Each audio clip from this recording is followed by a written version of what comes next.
దానియేలు గ్రంథము 2వ అధ్యాయం చదువుకుందాం.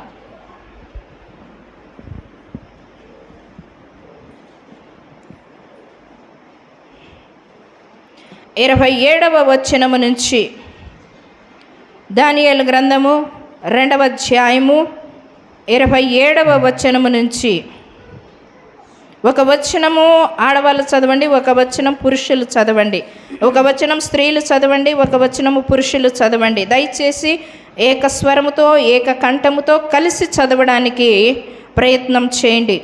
27వ వచనము నుంచి 45వ వచనం వరకు. కానీ ఈరోజు మనం 2 విషయాలనే తెలుసుకుందాము, కానీ ఇది చదవడానికి ప్రయత్నం చేయండి. 27వ వచనం నుంచి 45వ వచనం వరకు ఒక వచనం స్త్రీలు, ఒక వచనం పురుషులు చదవడానికి ప్రయత్నం చేయండి.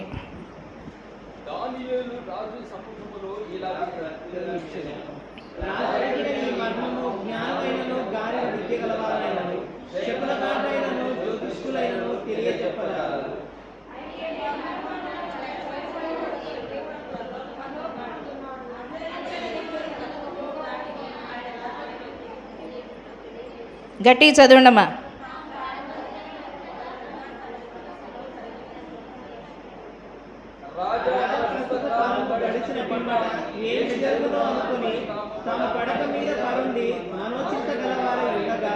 మర్మములను బయలుపరచువాడు కలుగబోతాయని తమరికి తెలియజేశాను.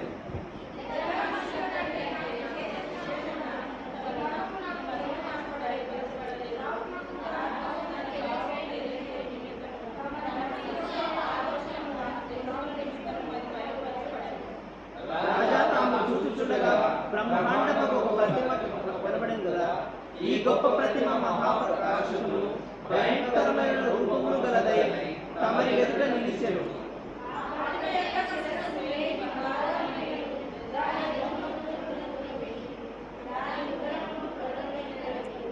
దాని మోకాలు ఇనుపవియు, దాని పాదములలో ఒక భాగం ఇనుపదియు, ఒక భాగము మట్టిదియై ఉండెను.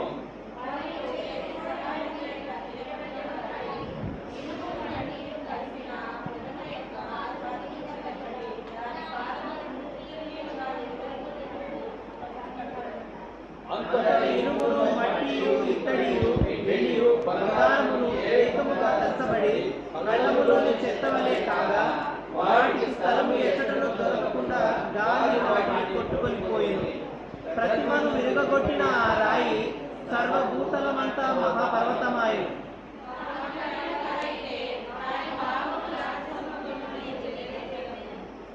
రాజా పరలోకమందున దేవుడు రాజ్యమును, అధికారమును, బలమును, ఘనతయు తమరికి అనుగ్రహించి ఉన్నాడు. తమరు రాజులకు రాజై ఉన్నారు.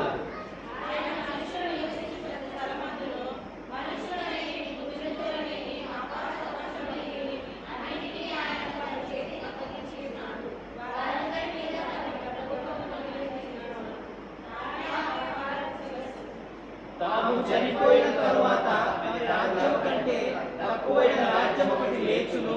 అటు తర్వాత లోకమంతా ఏరునట్టి 3వ రాజ్యం ఒకటి లేచును. అది ఇత్తడి వంటిదగును.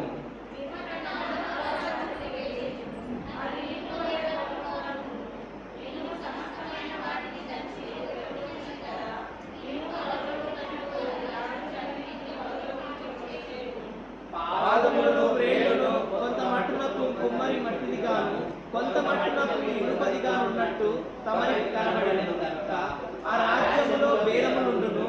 అయితే ఇనుము బురదతో కలిసి ఉన్నట్టు కనబడెను గనుక ఆ రాజ్యములో అలాగున నుండును. ఆ రాజ్యము ఇనుము వంటి బలము గలదయ్యుండును.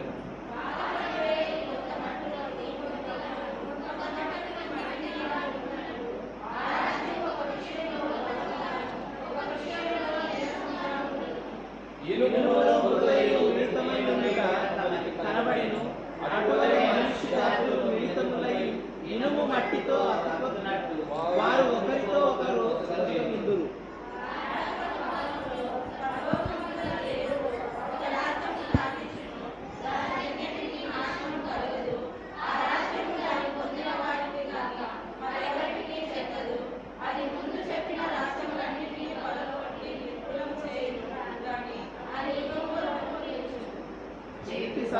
లేక పర్వతము నుండి తీయబడిన ఆ రాయి ఇనుమును, ఇత్తడిని, మట్టిని, వెండిని, బంగారమును పగలగొట్టగా తమరు చూసితే ఇందువలన మహాదేవుడు ముందు జరగబో సంగతి రాజులకు తెలియజేసి ఉన్నాడు.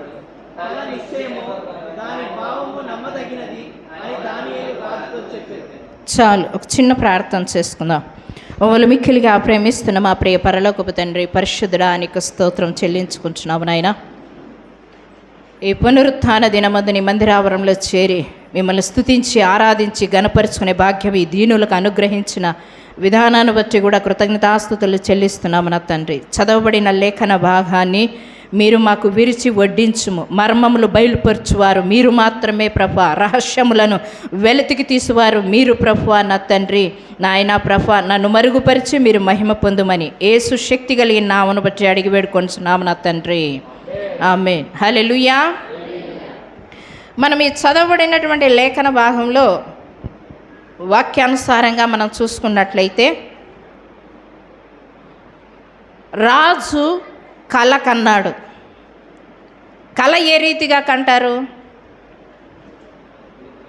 కల ఎప్పుడు కంటారు? నిద్రించినప్పుడు కల కంటారు. కల అంటే దాని అర్థం. దర్శనము అంటే మనము నిద్రించకుండా మేల్కొని ఉండినప్పుడు కలిగినటువంటి దానిని దర్శనము అంటారు కదా. కలిగినటువంటిది. దానియేలుకు నెబుకద్నెజర్ యొక్క కల భావాన్ని తెలుసుకోవడానికి దానియేలు స్నేహితులు ప్రార్థన చేస్తూ ఉన్నారు.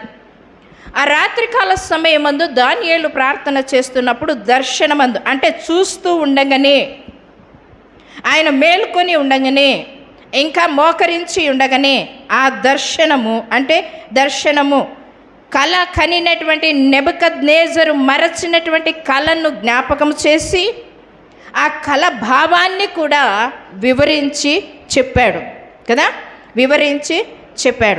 అదే రీతిగా మనము మరియమ్మను చూసినట్లయితే కనుక ఆమెకు దర్శనము ద్వారా గాబ్రియేలు దేవదూత వచ్చి వర్తమానము అందిస్తుంది. కానీ యోసేపుకైతే స్వప్నము ద్వారా స్వరముతో మాట్లాడి ఆయన వినిపించినట్లుగా, స్వప్నంలో వినిపించినట్లుగా కూడా మనకి తెలియపరచబడుతుంది. దాని యొక్క అర్థాలు, దాని యొక్క భావాలను కూడా మనం తెలుసుకున్నాం. కళ అంటే ఒక రీతి, దర్శనం అంటే ఒక రీతి. ఆ రీతిగా దానియేలు దర్శనమందు ఈ కళాభావాన్ని అన్నిటినీ కూడా తెలుసుకున్న తర్వాత నెబుకద్నెజరు ఏం చెప్తున్నాడంటే, రాజు బబులోను రాజ్యాన్ని పరిపాలన చేస్తూ ఉండేటువంటి నెబుకద్నెజరు రాజు. ఆ రాజు ఏం చేశాడంటే, ఆయన రాత్రికాల సమయమందు ముందు జరగబోతున్నటువంటి దినాలు ఏ విధముగా సంభవిస్తాయి, ముందు జరగబోతున్నటువంటి దినాలలో నా రాజ్య పరిపాలన ఏ విధముగా ఉంటుంది, నా రాజ్యం ఏ విధముగా ఉంటుంది, నా ప్రజలు ఏ విధముగా ఉంటారు, తర్వాత జరగబోయే సంఘటనలు ఏమి అని ఆలోచన చేస్తూ, తర్వాత జరగబోయేటువంటి వాటిని నేను ఏ విధంగా ఎదుర్కోవాలి అనేటువంటి విషయం గురించి ఆలోచన చేసుకుంటూ నిద్రించాడు. ఆ నిద్రించినప్పుడు దేవుడు ఏం చేశాడంటే, అంచె దినములలో జరగబోయే విషయాలను నెబుకద్నెజరుకు కల ద్వారా తెలియచేశాడు. అంచె దినాలు అంటే రాకడకు ముందు జరిగేటువంటి దినాలు. ఆ దినాలు ఏవి అంటే, ఈ దానియేలు గ్రంథము చదివేటప్పుడు ప్రకటన గ్రంథము, దానియేలు గ్రంథము పక్కన పెట్టుకొని మనం చదువుకున్నట్లయితే కనుక దాని అర్థాలు క్లియర్గా తెలపరచబడతాయి. అదే రీతిగా ఈ దానియేలు గ్రంథంలో అంచె దినాలలో జరగబోయేటువంటి వాటిని అన్నిటినీ నెబుకద్నెజరుకు కళను తీసుకొని వచ్చాడు. ఆ కళ భావాన్ని దానియేలుకు తెలియపరిచాడు. ఆ దానియేలు బబులోను దేశంలోకి యెరూషలేము ద్వారా ఒక బానిసగా తీసుకొని రాబడ్డాడు దానియేలు. బానిసగా వచ్చినటువంటి దానియేలు దేవునికి నీతియుక్తంగా నడుచుకున్నటువంటి దానియేలులో ఏ లోపము లేనటువంటి దానియేలు ప్రార్థన చేశాడు. చూడండి ఒకసారి, ఎటువంటి ప్రార్థన చేశాడు? ఒక వ్యక్తి కళను మర్చిపోయినటువంటి దాన్ని, కళ కన్న వ్యక్తి ఆ కళను మర్చిపోయాడు, దాని భావాన్ని తెలియపరచమని ప్రకటన చేశాడు దేశంలో. కానీ జ్ఞానులందరూ వచ్చారు, జ్యోతిష్కులందరూ వచ్చారు, గారడి విద్య గల వారందరూ వచ్చారు, మంచి విద్వాంసులు వచ్చారు. కానీ నెబుకద్నెజరు అందరినీ పిలిపించాడు. కానీ అంతకుముందు ఈ యొక్క దానియేలు, షద్రక్, మేషక్, అబేద్నెగోలు అనేటువంటి వారు వీరు జ్ఞానవంతులు అని ఆయనే పొగిడాడు. కానీ వారిని పిలవలేదు. చెప్పనటువంటి వారిని పిలిపించాడు, కానీ చెప్పేటువంటి వారిని పిలిపించలేదు. నెబుకద్నెజరు రాజు. దానియేలు చెప్పగలిగినటువంటి సమర్థుడు, దానియేలు వివరించగలిగినటువంటి సమర్థుడు. కానీ వీళ్ళని ఆహ్వానించలేదు రాజభవనంలో. కానీ ఎవరిని ఆహ్వానించాడు? లోకంలో ఉన్నటువంటి జ్ఞానులను మాత్రమే ఆహ్వానించాడు. కానీ లోకంలో ఉన్నటువంటి జ్ఞానులకు దేవుని మర్మాలు ఏ విధంగా తెలుసుకుంటారు? దేవునితో సహవాసం చేసేటువంటి వారికి మాత్రమే ఆ మర్మాలు దేవుడు బయలుపరుస్తారు. ఆ మర్మాలు వాళ్ళు తెలుసుకోగలుగుతారు. ముందు జరగబోయే విషయాలను కూడా బయలుపరుస్తారు. కనుక ఈ దానియేలుకు అటువంటి కృప, అటువంటి ఆశీర్వాదము, అటువంటి మేలు దేవుడు అనుగ్రహించాడు. ఆ కళ కనేటప్పుడంట, ఆ కళలో ఏం కనపడిందంట? ఒక పెద్ద ప్రతిమ కనపడిందంట. ఏం కనపడిందంట? పెద్ద ప్రతిమ కనపడిందంట. ఇట్రానైనా ఆనంద్ నీకు చెప్తాను. పెద్ద ప్రతిమ కనపడింది.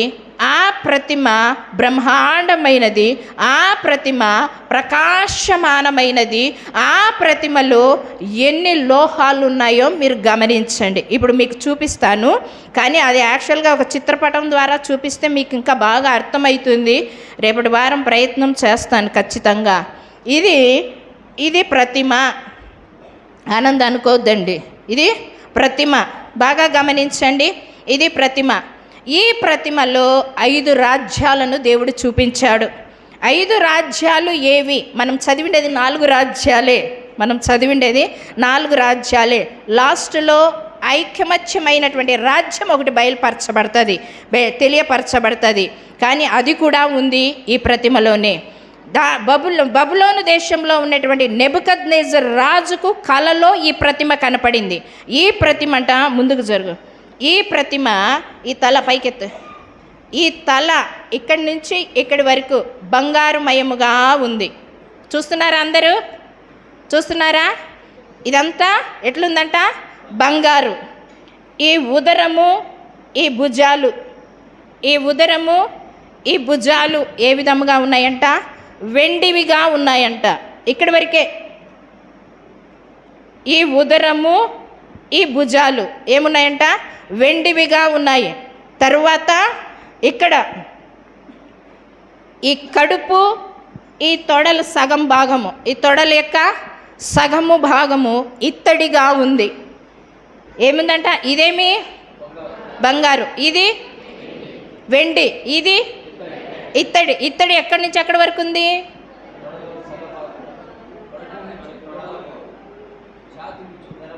ఇక్కడ అంటే సగము భాగము నుంచి ఈ తొడలు సగం భాగం వరకు ఏముందంట? ఇత్తడి ఉంది. ఈ సగం భాగము నుంచి ఆ యొక్క మెడమెకు పైన మనకు ఒక బోటి ఉంటుంది వెనకాల సైడ్కి కదా, అక్కడి వరకు ఏముందంట తెలుసా?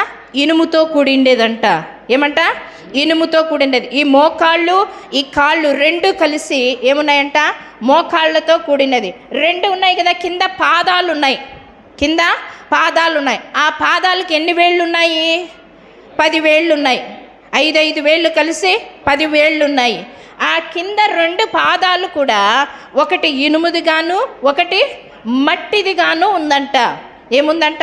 ఒకటి ఇనుముదిగాను ఒకటి మట్టిదిగాను ఉంది. మళ్ళీ రిపీట్ చేస్తాను. ఈ తల బంగారమయం. అయ్యా మీరంతా మాట్లాడాలి, సైలెంట్ కూర్చోవద్దండి. ఈ తల ఏ విధంగా ఉందంట? బంగారమయముగా ఉంది. ఈ యొక్క చెస్ట్ అంటే రొమ్ము భాగము, ఈ భుజాలు ఏ విధంగా ఉన్నాయంట? వెండివిగా ఉన్నాయి. ఈ కడుపు భాగము నుంచి ఈ తొడ భాగం వరకు ఇత్తడిగా ఉంది. ఈ తొడ భాగము నుంచి కింది కాళ్ళు వరకు ఇనుముదిగా ఉంది. 2 పాదాలు ఒకటి ఇనుముదిగాను ఒకటి మట్టిదిగాను కలిసి ఉన్నట్టుగా లేఖనంలో కనపడుతుంది. ఇది నెబుకద్నెజరుకు సూచనగా ఉంది. ఏది ఇది? తల ఒక్కటే, ఈ ప్రతిమ అంతా లేదు, ఇది తల ఒక్కటే నెబుకద్నెజరుకు సూచనగా ఉంది. బాగా గమనించండి. మనం ఈరోజు ఈ తల ఇది మాత్రమే నేర్చుకుందాం, ఈ రెండు నేర్చుకుందాము. తర్వాత రెండు మళ్ళీ నేర్చుకోవడానికి ప్రయత్నం చేద్దాం. ఎందుకంటే జీర్ణించుకోలేరు. మీరు ఎక్కువగా వేసినట్టే వాంతికి చేసుకుంటారు కదా. తేనె ఎక్కువగా తిన్నట్లయితే ఏమవుతుందంట? వాంతికి అవుతుందంట. అదే రీతిగా ఈ తల గురించి ఈ యొక్క రొమ్ము భాగము, అంటే ఈ రొమ్ము భాగమును తర్వాత ఈ భుజాల భాగాన్ని మనము తెలుసుకోవడానికి ప్రయత్నం చేద్దాము కదా.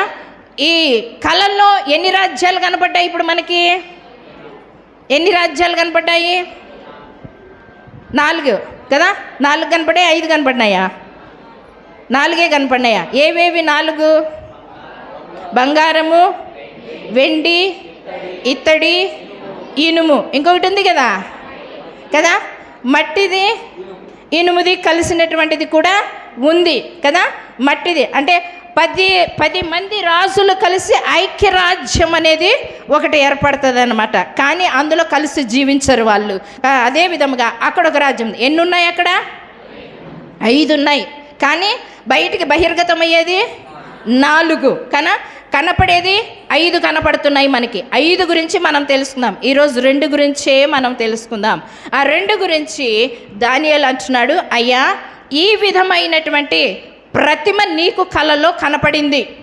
ఈ విధమైనటువంటి ప్రతిమలో అనేక రాజ్యాలు ఇమిడి ఉన్నాయి.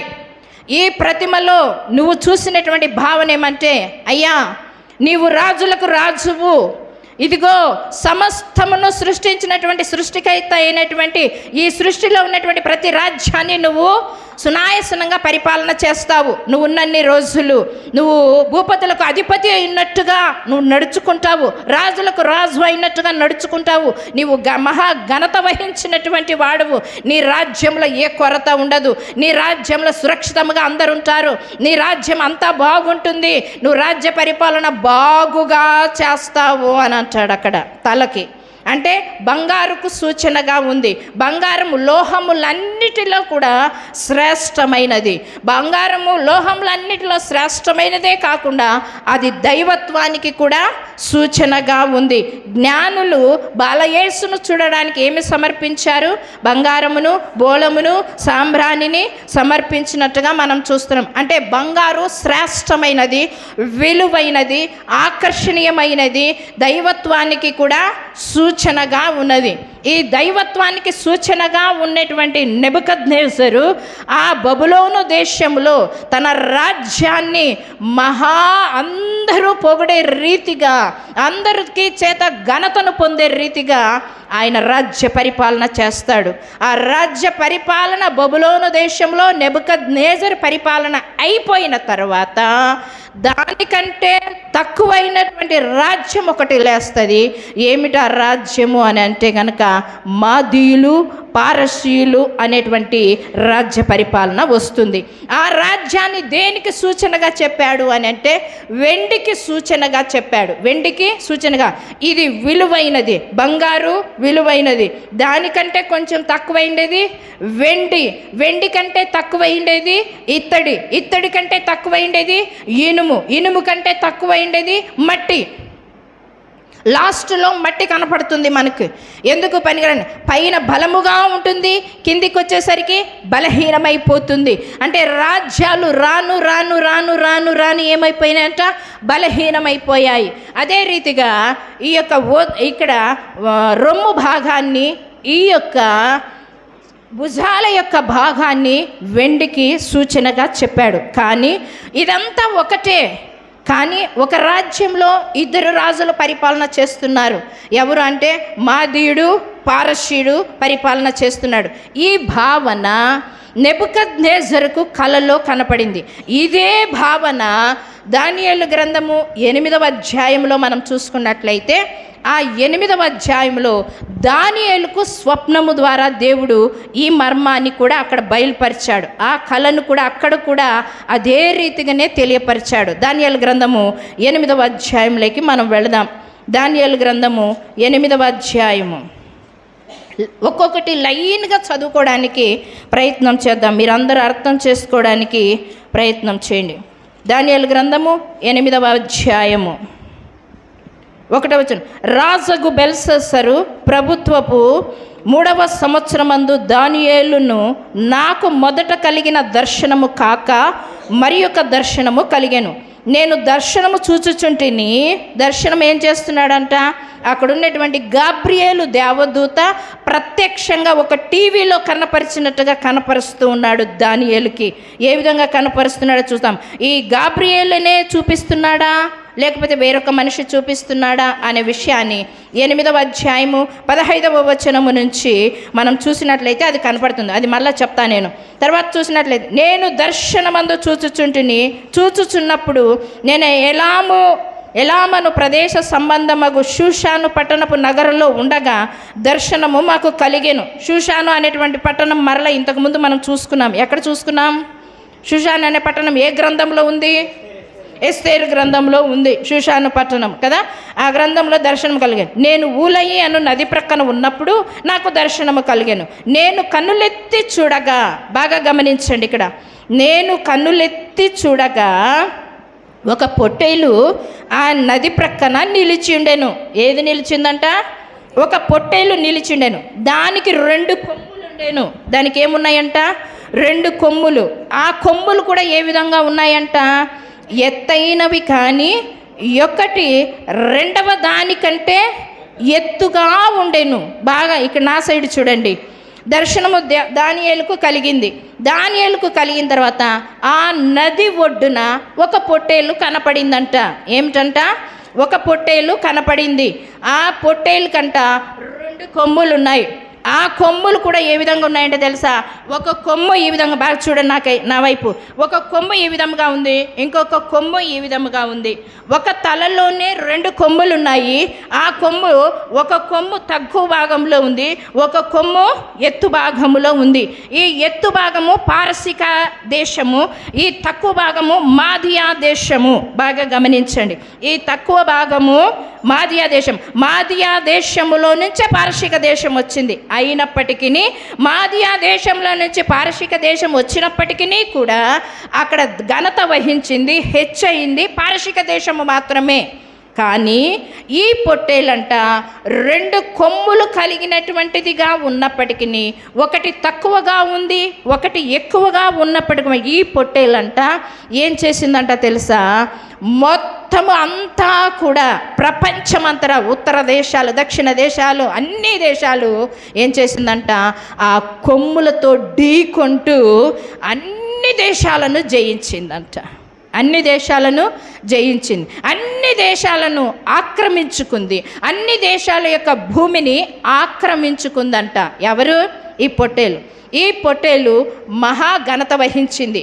ఈ పొట్టేలుకు అసాధ్యమైనది ఏమీ లేదు. ఈ పొట్టేలుకు ఏం చేసిన? పొట్టేలుకు సాదృశ్యం ఏది అని అంట? మాదీలు, పారసిక దేశము. ఈ నెబుకద్నెజరు కళలో ఏమనుంది? ఈ యొక్క రొమ్ము భాగము, రొమ్ము 2 రొమ్ములు ఉంటాయి, 2 భుజాలు ఉన్నాయి. అంటే ఒక దేహములో 2 రెమ్ములు, 2 భుజాలు కలిగిన రీతిగా ఒక పొట్టేలులో 2 కొమ్ములు కలిగి ఉన్నటువంటి దర్శనాన్ని దానియేలు చూశాడు.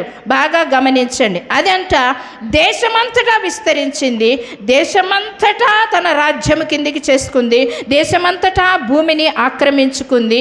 దానిని ఎవరు జయించలేనటువంటి వారుగా ఉన్నారు, దానితో యుద్ధము చేయలేనటువంటి వారుగా ఉన్నారు, దానితో ఎవరు పోరాడలేనటువంటి వారుగా ఉన్నారు, దానితో ఎవరు జయించలేనటువంటి వారుగా ఉన్నారు.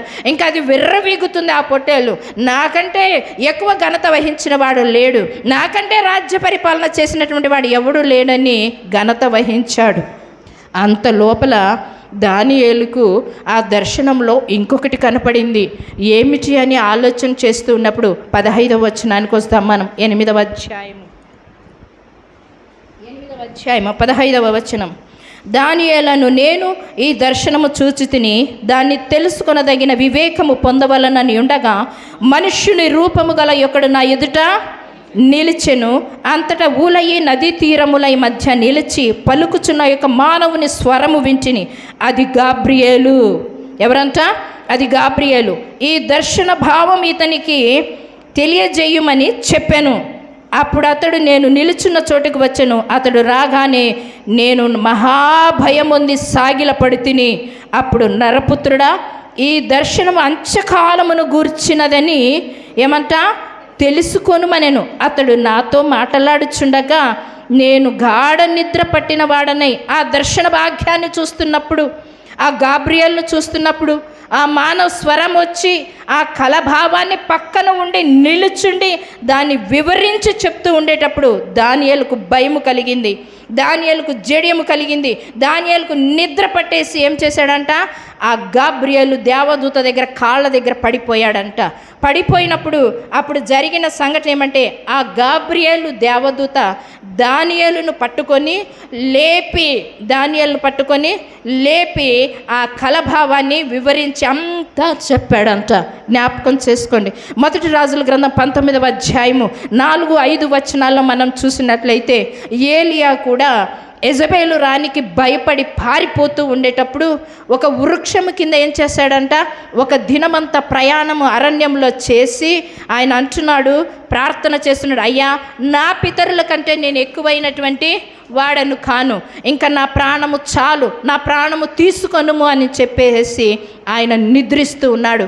ఆ నిద్రిస్తూ ఉండేటప్పుడు దేవదూత వచ్చి తట్టి లేపుతుంది. తట్టి లేపి, ఇదిగో నీళ్లును రొట్టెయు ఉన్నాయి కనుక నువ్వు భుజించు అని తట్టి లేపుతున్నాడు దేవదూత వచ్చి.